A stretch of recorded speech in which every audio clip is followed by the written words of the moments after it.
अस्सलामु अलैकुम रहमतुल्लाहि वबरकातुहू। नाज़रीन, आपके इल्म में होगा हाल ही में एक खातून ने नबी और रसूल होने का दावा किया, नऊज़ुबिल्लाह।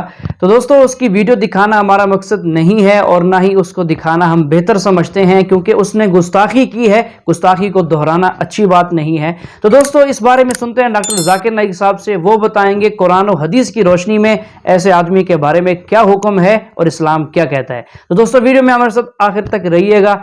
लाइक और शेयर करना बिल्कुल ना भूलिएगा, और अगर आप नए हैं तो हमारे चैनल को सब्सक्राइब भी जरूर कीजिएगा। मेरे मन में एक शंका है, जहां गीता कहती है धर्म संस्थापनार्थाय संभवामि जुगे जुगे, और मुसलमानों से सुनता हूं तो मोहम्मद इज द लास्ट पैगंबर। मेरा शक है कि परमात्मा अल्लाह की सृष्टि इनफिनाइट वेव्स में चल रहे हैं, तो इनफिनाइट समस्याएं आगे आएंगी। तो हुआ मोहम्मद द लास्ट पैगंबर। अगर ये सही है तो गीता का यह, कृष्ण का यह घोषणा संभवामि जुगे जुगे क्या गलत है? भाई साहब ने एक अच्छा सवाल पूछा है। उन्होंने हवाले था भगवत गीता का, जिसमें कृष्ण कहते हैं, उन्होंने कहा, संस्कृत में तर्जुमा नहीं किया। श्री कृष्ण कहते हैं कि जब भी इस धरती पे जुल्म होगा तो उस वक्त भगवान एक पैगंबर को भेजेंगे, और हर दौर में एक पैगंबर आएगा। संभवान योगी हो गए, हर युग में आएगा। तो भाई का सवाल है, क्या कृष्ण गलत है? आप मुसलमान क्यों कहते हैं कि मोहम्मद सल्लल्लाहु अलैहि वसल्लम आखिरी पैगंबर है? भाई साहब, सबसे पहले हम कहते हैं मोहम्मद सल्लल्लाहु अलैहि वसल्लम आखिरी पैगंबर है क्योंकि यह कहा गया कुरान मजीद में, सूरे आज़ाब में, सूरा नंबर 33 आयत नंबर 40 में कहा गया, मा काना मुहम्मदुन अबा अहदिम मिन रिजालिकुम वलाकिन रसूलुल्लाह व खातिमुन नबीय्यीन व काना अल्लाहु बिकुल्लि शैइन अलीमा। कि मोहम्मद सल्लल्लाहु अलैहि वसल्लम आप लोगों में से किसी के वालिद नहीं हैं, लेकिन खातिमुन नबीय्यीन है, आखिरी नबी है। क्योंकि कुरान मजीद में कहा गया है कि मोहम्मद सल्लल्लाहु अलैहि वसल्लम आखिरी नबी है, हम इस पे यकीन रखते हैं। जहां तक कि आपने कहा श्री कृष्ण, मैं श्री कृष्ण की बात को मानता हूं कि जब भी इस धरती पे गलत काम होंगे उस वक्त खुदा एक पैगंबर को भेजते, और हर दौर में एक पैगंबर भेजेंगे। बिल्कुल गलत नहीं है, आपको समझने में गलती हुई।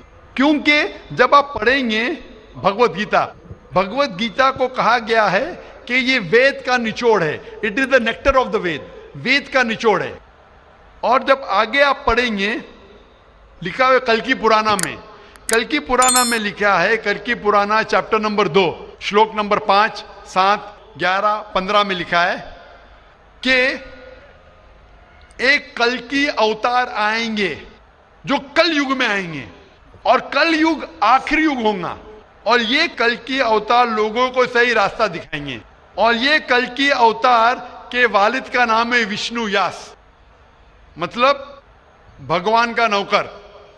अरबी में अब्दुल्ला, जो नाम थे मोहम्मद सल्लल्लाहु अलैहि वसल्लम के वालिद का।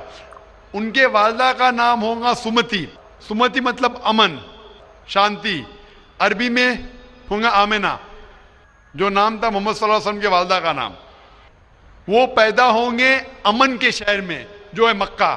वो पैदा होंगे ऐसे खानदान में जो उस शहर के चीफ होंगे। हम जानते हैं मोहम्मद सल्लल्लाहु अलैहि वसल्लम कुरैश खानदान में पैदा हुए। उनके 4 करीब दोस्त होंगे। हम जानते हो 4 खुलफा राशिदीन हैं, हजरत अबू बकर, हजरत उमर, हजरत उस्मान, हजरत अली रज़ियल्लाहु अन्हु। अल्लाह सुब्हानहू व तआला की रहमत सब पे हो। उनको सबसे पहली वही मिलेंगी एक गार में, एक केव में। हम जानते हैं मोहम्मद सल्लल्लाहु अलैहि वसल्लम को सबसे पहले वही मिली गारे हिला में। उनको रात के बाद सबसे पहले वही आएगी। वो he will migrate northwards and come back. और मोहम्मद सल्लल्लाहु अलैहि वसल्लम मदीना में हिजरत की और फिर से वापस मक्का लौटे। ये सारी निशानियां जो लिखी है कल के अवतार के बारे में, वो हूबहू उतरती है मोहम्मद सल्लल्लाहु अलैहि वसल्लम पे। हर युग में एक अवतार आएगा, आखिरी युग होगा कल युग। ये कल युग है भाई साहब, ये कल युग है। और कल युग के आखिरी अवतार है कल के अवतार, जिसका नाम कुरान मजीद में लिखा गया है मोहम्मद सल्लल्लाहु अलैहि वसल्लम। तो ये जो आपकी भगवत गीता में लिखा है, मेरे हिसाब से सही लिखा हुआ है कि हर युग में एक अवतार आएगा, और आखिरी युग है लिखा हुआ है कल की पुराना में, वो कल युग है, और कल युग क्या अवतार है? कल की अवतार। तो आप सबको जोड़ेंगे तो पता लगता है कि आपके वेद में भी कई निशानी है मोहम्मद सल्लल्लाहु अलैहि वसल्लम की, कई बार मोहम्मद सल्लल्लाहु अलैहि वसल्लम का जिक्र है। कम से कम 100 हवाले तो मैं दे सकता हूं जिसमें मोहम्मद सल्लल्लाहु अलैहि वसल्लम का जिक्र है। अगर आप पढ़ेंगे भविष्य पुराना पर्व 3 खंड 3 अध्याय 3 श्लोका 5 से 8, उसमें कहा गया है कि मोहम्मद सल्लल्लाहु अलैहि वसल्लम आएंगे और वो एक फॉरेनर रहेंगे और वो डेजर्ट से आएंगे। लिखा है भविष्य पुराना में पर्व 3 खंड 3 अध्याय 3 श्लोका 10 से 27 में मोहम्मद सल्लल्लाहु अलैहि वसल्लम का जिक्र है। अगर आप पढ़ेंगे कुंटप सुक्तास अथर्ववेद किताब नंबर 20 चैप्टर नंबर 127 श्लोक नंबर 1 से 14, उसमें मोहम्मद सल्लल्लाहु अलैहि वसल्लम का जिक्र है। मोहम्मद सल्लल्लाहु अलैहि वसल्लम का जिक्र कई जगह वेद के अंदर है, कई जगह पुराना में है। तो अगर आप भगवत गीता को लेते हैं, पुराना को लेते हैं, कल की पुराना को लेते हैं और एक मानते हैं, तो सारे ये श्लोका कह रहे हैं कि आखिरी पैगंबर आने वाले मोहम्मद सल्लल्लाहु अलैहि वसल्लम है और हमें मोहम्मद सल्लल्लाहु अलैहि वसल्लम मानना चाहिए। भाई साहब जी भगवत गीता मानते हैं आप? देखिए, मैं मानता किसी को नहीं हूँ। मैं तर्क के बौद्धिक स्तर पर जो मेरा लॉजिक एक्सेप्ट करता है उसी को मैं मानता हूँ। लेकिन आपने भगवत गीता का हवाला दिए क्या? नहीं, मानना का मतलब वो आंख बंद कर मानना, मैं आंख खोल कर मानता हूँ। तो आंख खोल के आप मानते क्या नहीं भगवत गीता को? बिल्कुल मानता हूँ। जो तो मानने भगवत लायक गीता में लिखा है जो आने वाले आखिरी अवतार, जो पुराण कल की पुराना में लिखा हुआ है कल की अवतार, उसमें मानते हैं आप? देखिए, पुराण की बात नहीं कर सकूंगा क्योंकि कुरान की बात नहीं, पुराना कल की पुराना पुराण में मैं कर रहा हूँ क्योंकि पुराण हाँ। पुराण के बारे में पुराणकार का जो कहना है कि अष्टादश व्यासस्य वचनम द्वे पापाय पर पीड़नम पुण्याय पर हितनम। इसी तरह का है कि 18 पुराण का उद्देश्य है कि दूसरे को कष्ट देना पाप है और दूसरे का भलाई करना पुण्य है। मैंने कब बोला कि दूसरे को कष्ट दो और दूसरे के भलाई मत करो? मैं कह रहा हूँ इस आधार पर मैं पुराण कुरान में लिखे लगा दूसरे को कष्ट दो, कुरान में भी लिखे दूसरे को कष्ट मत दो, कुरान में भी लिखे दूसरे की मदद करो। तो इसके ऊपर बहस नहीं हो रही है, बहस हो रही है कल की पुराना पे, कल के अवतार पे। आप आखिरी पैगंबर में मानते हैं क्या नहीं, ये मैं पूछ रहा हूँ। मुझे कल की पुराण का अध्ययन नहीं है, कल की पुराण का अध्ययन नहीं है डॉक्टर साहब, मुझे कल की पुराण का अध्ययन नहीं है। तो आप अगर बुद्धि के ऊपर आप मानते हैं तो मेरी ये आपसे इल्तिजा रहेंगी कि कल की पुराना पढ़ो और ये जांच पड़ताल करो कि कल के अवतार कौन है और कल के अवतार की तहकीक करो। आप इंशाअल्लाह मोहम्मद सल्लल्लाहु अलैहि वसल्लम में मानेंगे। तो मेरी आपसे इल्तिजा है कि आप इस पे तहकीक करो कि आखिरी अवतार कौन है और इंशाअल्लाह आपको हिदायत देंगे अल्लाह ताला। डॉक्टर साहब, एक रिक्वेस्ट है आपसे, मेरे एक भाई को दूसरा सवाल पूछने के लिए दिया, एक छोटा सा सवाल पूछ सकता हूँ? एक छोटा, वेरी वेरी वेरी कीजिए। मुसलमान लोगों को जब कोई हिंदू मिलता है तो बोलते हैं उसको आदाबर, लेकिन किसी मुसलमान को बोलते हैं अस्सलाम वालेकुम। मुझे लगता है कि एक मुसलमान हिंदू और मुसलमान के बीच भेदभाव करता है, कृपया आप स्पष्ट कीजिए इसको। भाई साहब का सवाल है कि अगर कोई मुसलमान हिंदू से मिलता है तो आदाब अर्ज करता है, अगर कोई मुसलमान से मिलता है तो अस्सलाम वालेकुम कहता है, तो हिंदू मुसलमान में भेदभाव क्यों? भाई साहब, हिंदू मुसलमान में भेदभाव तो रहेगा, मैं आपके सवाल का जवाब दूंगा, क्योंकि हिंदू हिंदू है, मुस्लिम मुस्लिम है, लेकिन एक दूसरे का साथ देना चाहिए और एक दूसरे को समझना चाहिए। पहले भाई साहब जिसने सवाल किया था उन्होंने मुझे आदाब कहा तो मैंने उनसे कहा अस्सलाम वालेकुम, कहा कि नहीं? जी जी जी, कहा ना। हिंदू ने मुझसे क्या किया, आदाब कहा कि नहीं? मैंने उनसे सलाम कहा कि नहीं? जी मैं गौर किया था। गौर किया, माशाअल्लाह। लेकिन तो गौर किया तो कहा क्यों नहीं कि आपने ऐसा नहीं कहा? वो हिंदू भाई ने मुझे आदाब कहा। डॉक्टर साहब, जी हाँ, you are not only one Musliman. I see lakhs of Musliman, but this quality find only in you. Only in me, माशाअल्लाह, Only in you. भाई साहब कह रहे हैं कि वो खुद मुसलमान को जानते, सिर्फ मुझ में देखा कि मैंने सलाम कहा। जी। इसकी वजह ये है क्योंकि उलमा में इख्तिलाफ है कि आप गैर मुसलमान को सलाम कर सकते हैं क्या नहीं। पहला ये जान ले अस्सलामु अलैकुम की मानी क्या है।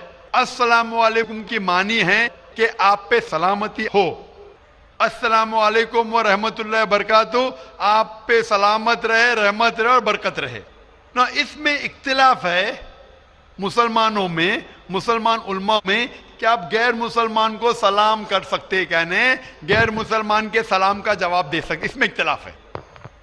क्योंकि एक हदीस है जिसमें अल्लाह के रसूल फरमाते हैं, क्योंकि एक हदीस है जिसके अंदर यहूद लोग मुसलमान को कहते अस्सलाम वालेकुम। अस्सलाम वालेकुम का मानी आप पे मौत हो, साम के मानी मौत, अस्सलाम वालेकुम आप पे मौत हो। तो अल्लाह के रसूल ने फरमाया आपको अलैकुम उन पे भी। तो ये हदीस है, सही हदीस है। यहूद लोग कहते थे मुसलमान को छेड़ने के लिए अस्सलाम वालेकुम आप पे मौत हो, तो अल्लाह के रसूल ने फरमाया आपको अलैकुम आप पे भी हो। तो इसकी वजह से इख्तिलाफ, और कई हदीसें हैं, मैं ज्यादा बहस में नहीं जाना चाहूंगा, लेकिन यह कहना चाहूंगा कि कुछ उलमा ये भी कहते हैं कि आप अस्सलाम वालेकुम कह सकते, क्योंकि कुरान मजीद की एक आयत है सूरह निसा में, सूरह नंबर 4 आयत नंबर 86 इसमें कहा है, अगर कोई आपको ग्रीट करता है, अगर कोई ग्रीट करता है तो आप और बेहतरीन तरीके से ग्रीट करो। अगर कोई आपको ग्रीट करता है और बेहतरीन तरीके से ग्रीट करो, या कम से कम उतना। तो अगर कोई अस्सलाम वालेकुम कहता है, मुझे कहना चाहिए वालेकुम अस्सलाम व रहमतुल्लाह। अगर कोई कहता है अस्सलाम वालेकुम व रहमतुल्लाह, मुझे कहना चाहिए वालेकुम अस्सलाम व रहमतुल्लाह व बरकातुहू, या कम से कम उतना। ये जरूरी है। तो इसीलिए अगर कोई मुसलमान मुझसे आदाब करे तो आदाब से बेहतर क्या है? अस्सलाम वालेकुम। और अल्लाह के रसूल के लिए कहा गया, मोहम्मद सल्लल्लाहु अलैहि वसल्लम के लिए अल्लाह फरमाते हैं, जो मैंने तकरीर में बयान किया सूरह अंबिया में सूरह नंबर 21 आयत नंबर 107 में, वमा अरसलना का इल्ला रहमतुल आलमीन, कि हमने मोहम्मद सल्लल्लाहु अलैहि वसल्लम को नहीं भेजा लेकिन रहमत बना के सारे इंसानों के लिए, सारे आलम के लिए। तो जब मोहम्मद सल्लल्लाहु अलैहि वसल्लम सारे इंसानों के लिए रहमत बन सकते, तो क्या मैं अस्सलाम वालेकुम रहमतुल्लाह नहीं कह सकता हूं? तो इस बुनियाद पे उल्मा का इख्तिलाफ है कि अस्सलाम कह सकते हैं। कहने मैं उन उल्मा में मानता हूं जो कहते हैं कि आप गैर मुसलमान को सलाम कह सकते और जवाब भी बेहतरीन दे सकते। इसीलिए जब भाई साहब ने कहा अदब, तो मैंने कहा अस्सलाम वालेकुम, कि मेरे हिसाब से अस्सलाम वालेकुम और बेहतर है, आदाब से बेहतर है अस्सलाम वालेकुम, कि आप पे सलामती हो, रहमत हो और बरकत हो। तो भाई साहब मेरे नजदीक गैर मुसलमान के लिए सलामती चाहना अच्छी चीज है, और इसीलिए मैं आपके लिए सलामत चाहता हूं भाई साहब। सामीन, यहाँ पर ये जो डॉक्टर साहब बयान कर रहे हैं, इनका ज़ाती मौक़िफ़ है, इनका अपना ज़ाती, लेकिन जमहूर उलमा इस बात के कायल नहीं हैं, बल्कि गैर मुस्लिम को उसके सलाम के जवाब में सिर्फ अली का कहना चाहिए। क्योंकि कुरान करीम में भी अल्लाह ताला जो इरशाद फरमाते हैं, वस्सलामु अला मन इत्तबअल हुदा, हिदायत वालों पर, जो हिदायत के रास्ते पर चल रहे हैं, उनके लिए सलामती के लिए अल्फाज कहे गए। तो इसलिए अगर गैर मुस्लिम सलाम कहता है तो उसके जवाब में सिर्फ अलैका या अलैकुम कहेंगे, और उसके जवाब में वालेकुम अस्सलाम नहीं कहेंगे। भाई साहब ये lot of thanks to you sir. मैं सलामत चाहता हूं, और लेकिन सिर्फ मुंह से नहीं, मैं चाहता हूं अमल से आप सलामती पाओ। इसीलिए मैं कहता हूं कि तहकीक करो कल के अवतार के बारे में, आखिरी पैगंबर के बारे में, मोहम्मद सल्लल्लाहु अलैहि वसल्लम के बारे में, तो आपको सलामती इस दुनिया में रहेंगे और आखिरत में भी इंशाअल्लाह।